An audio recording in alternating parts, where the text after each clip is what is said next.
Nous sommes le 10 septembre 2025. Il est 11h49 du matin. Nous pouvons voir le suspect de l'assassinat de Charlie Kirk marcher vers le campus de la vallée de l'Utah. Vous pouvez le voir marcher en boitant parce qu'il cache un fusil à verrou dans son pantalon. À 11h52, il arrive sur le campus. Il passe par les cages d'escalier et monte sur le toit jusqu'à l'endroit d'où il va tirer. Il se met en position et attend d'avoir une cible dégagée. Exactement 31 minutes plus tard, il tire un coup, touche Charlie Kirk au cou et commence sa fuite. Au moment où cette vidéo est réalisée, les autorités ne l'ont toujours pas retrouvé. Et voici comment il leur a échappé. Nous sommes le 10 septembre à Orem, Utah. Sur le campus de l'université de la vallée de l'Utah, plus de 3000 jeunes profitent dehors d'une des dernières journées estivales pour débattre avec un homme, Charlie Kirk. Depuis quelques années, Kirk s'est fait un nom. Il a organisé de nombreux événements comme celui-ci aujourd'hui sur des campus à travers tout le pays. Des extraits de ces événements ont généré des milliards de vues sur les réseaux sociaux, lui attirant à la fois des fans et des détracteurs. Qu'est-ce qu'une femme? Qu'est-ce qu'une femme? C'est une question stupide. Tu ne sais pas définir une femme, ce n'est pas un piège. À cause de cela, Charlie voyageait toujours avec une sécurité privée lorsqu'il assistait à ces événements. On peut en fait les voir dans la plupart des extraits. Mais aujourd'hui, les choses allaient empirer. Cet événement a inauguré la tournée American Comeback annoncée par Charlie en août dernier. Cependant, cela a suscité des controverses.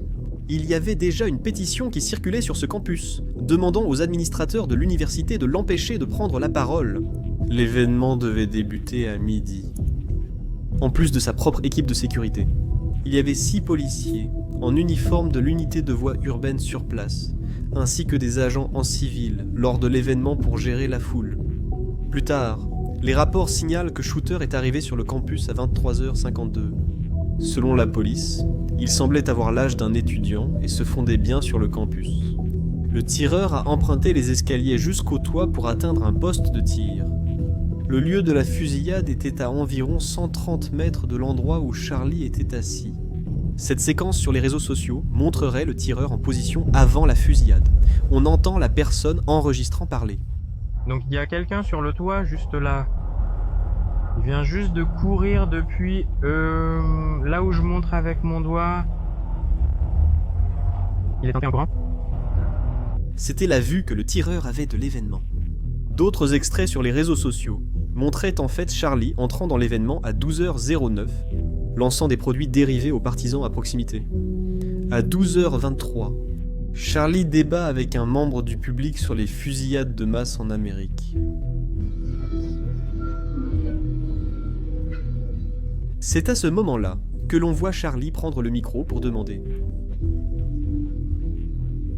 Et n'est-ce pas? Lorsqu'il repose le micro, un seul coup de feu est tiré. La balle a touché Charlie au cou, près de son artère carotide. On le voit sursauter en arrière et du sang jaillit de son cou. La panique s'empare de la foule sur tout le campus alors que le tireur commence à s'enfuir. Nous reviendrons sur cette fuite dans un instant, près de la tente.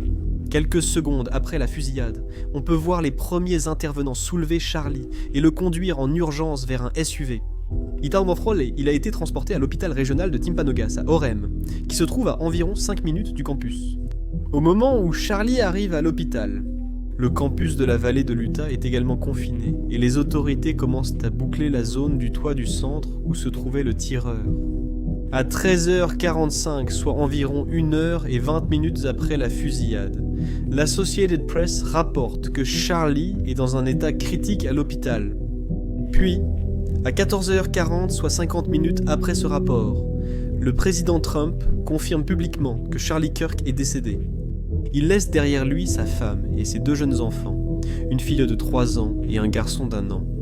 Malheureusement, toute sa famille était sur le campus avec lui lorsque la fusillade a eu lieu. Dans l'un des clips sur les réseaux sociaux, on voit le tireur se déplacer sur le toit après le coup de feu, en plein chaos. Selon les enquêteurs, le tireur est allé de l'autre côté du bâtiment, a sauté puis s'est enfui du campus vers un quartier résidentiel. Sa fuite a été capturée par une caméra du campus que les enquêteurs ont diffusée hier soir. Si vous regardez la séquence, on peut voir l'heure affichée en haut. Il est 12h23. C'est seulement quelques secondes après que le coup de feu a été tiré. On peut aussi voir le suspect se relever de la position de tir et courir vers l'extrémité du bâtiment. Ensuite, il se baisse au sol et saute. Il me semble qu'il s'est blessé à la jambe en sautant, mais je peux me tromper. Les enquêteurs ont indiqué qu'ils ont pu relever une empreinte de chaussure, une empreinte de paume et une empreinte d'avant-bras exactement à l'endroit où il a sauté du bâtiment. Une analyse acide désoxyribonucléique est en cours sur toutes ces empreintes en ce moment. Après avoir sauté, on peut voir le suspect traverser le parking et disparaître hors du champ de la caméra.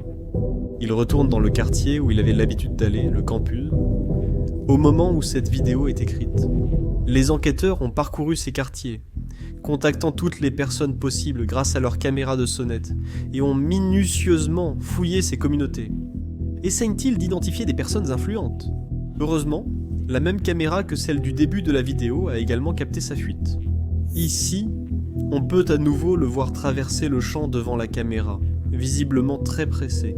Cette fois, il disparaît derrière la maison, mais réapparaît ensuite de l'autre côté et sort du champ de vision de la caméra. Ils ont également trouvé un fusil à verrou de haute puissance, qui serait l'arme utilisée pour tirer sur Kirk. Le fusil a été retrouvé dans la zone boisée où le tireur s'était enfui. Des tests balistiques sont en cours. La marque, le modèle et le calibre exact n'ont pas été communiqués par la police, mais selon un rapport du New York Post, il s'agirait d'un fusil à verrou Mauser de calibre inconnu. Contrairement à un fusil semi-automatique, qui se recharge automatiquement à chaque pression sur la gâchette, un fusil à verrou nécessite que le tireur soulève et tire manuellement la culasse après chaque tir pour éjecter la douille vide et charger la balle suivante. Ce type d'arme est utilisé pour la chasse aux gros animaux, comme le cerf, l'élan, ou même pour le tir de compétition à longue distance. Je précise ces détails car beaucoup en ligne ont spéculé qu'il s'agissait d'un assassin entraîné ou d'un tireur d'élite. Ils ont mentionné la distance et la précision du tir pour soutenir leur théorie. Ensuite, ils soulignent aussi que ce tireur n'a tiré qu'un seul coup, contrairement au tireur de Trump à Butler, en Pennsylvanie, qui a d'abord tiré 3 coups, puis 5 de plus. Mais ces arguments sont très faibles pour soutenir cette théorie. Les carabines à verrou sont des armes courantes pour chasser le cerf, l'élan ou d'autres grands gibiers aux États-Unis.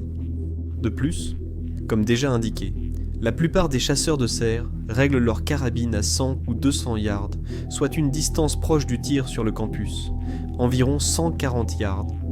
Un chasseur ayant même une pratique modérée, surtout avec une lunette, pourrait toucher régulièrement la zone vitale d'un cerf, qui est comparable à un coup humain.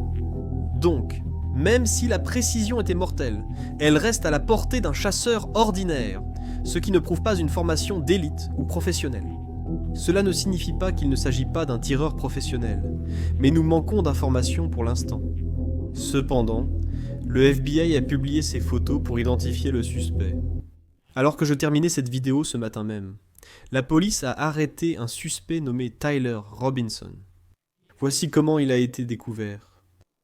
Dans la soirée du 11 septembre, un membre de la famille de Tyler Robinson a contacté un ami de la famille qui a ensuite prévenu le bureau du shérif du comté de Washington avec des informations selon lesquelles Robinson lui avait avoué ou laissé entendre qu'il était l'auteur de l'incident. Ces informations ont été transmises au bureau du shérif du comté d'Utah et aux enquêteurs présents à l'université de la vallée de l'Utah. Ces informations ont également été transmises au FBI. Les enquêteurs ont examiné d'autres images de vidéosurveillance de l'unité de voie urbaine et ont identifié Robinson arrivant sur le campus de l'unité de voie urbaine dans une Dodge Challenger grise vers 8h29 du matin, le 10 septembre. Sur la vidéo, il porte un t-shirt bordeaux, un short clair, une casquette noire à logo blanc et des chaussures claires. Lorsque les enquêteurs l'ont rencontré en personne dans le comté de Washington le 12 septembre tôt le matin, Robinson portait des vêtements correspondant à ceux des images de surveillance.